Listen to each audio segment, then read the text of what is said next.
Hey folks, so this is the classic pullover,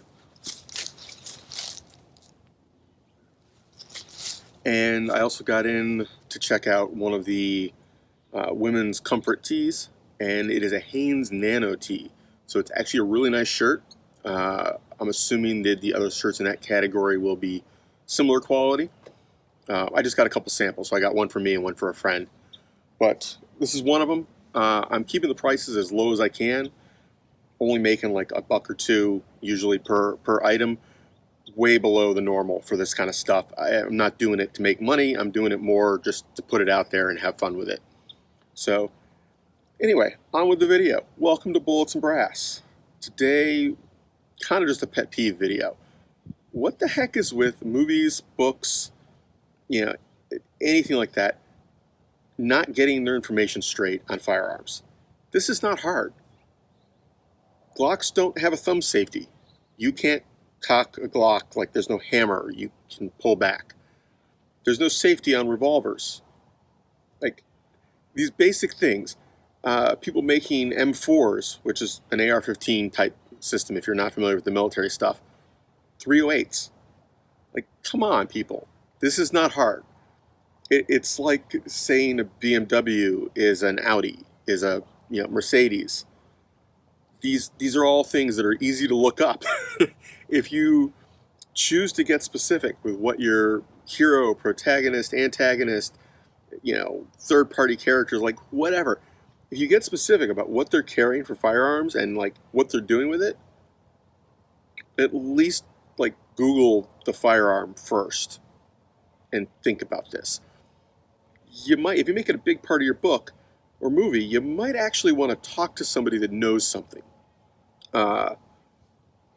It's one thing if you're doing a movie and the firearms are just random accessories and it really doesn't matter, because at least the actual firearm is there. So even if you're using it incorrectly, you're not creating blatant fiction of something that doesn't exist.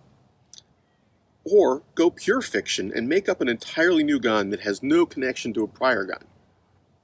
Either way, come on, get it right. Feel free to send me a message if you need info. We can discuss rates. I work cheap. I'd rather see it right when I read the book than constantly get pulled out of my suspension of disbelief for a fiction novel because it's just so bad. So other than that, I don't know. I didn't want to do a long video today. I mostly wanted to talk about the suspension of disbelief and screwed up descriptions and uses of firearms in books. I've just noticed a bunch of it lately, and it really drives me nuts. So, but otherwise, I figured I'd show off the merch a little. This is the classic pullover, like I said earlier, and I wouldn't say it's a real thick, heavy pullover, but it's not a super light one either. This is kind of a midweight. Quality seems to be pretty decent. Obviously, this is a black one, but not bad at all. I would not feel bad paying what I'm charging for this at all. So anyway, they're on Teespring. Go check it out. You cannot search for these on Teespring. It doesn't seem to work. Maybe it's too new. I don't know. But you have to go to the link in the description.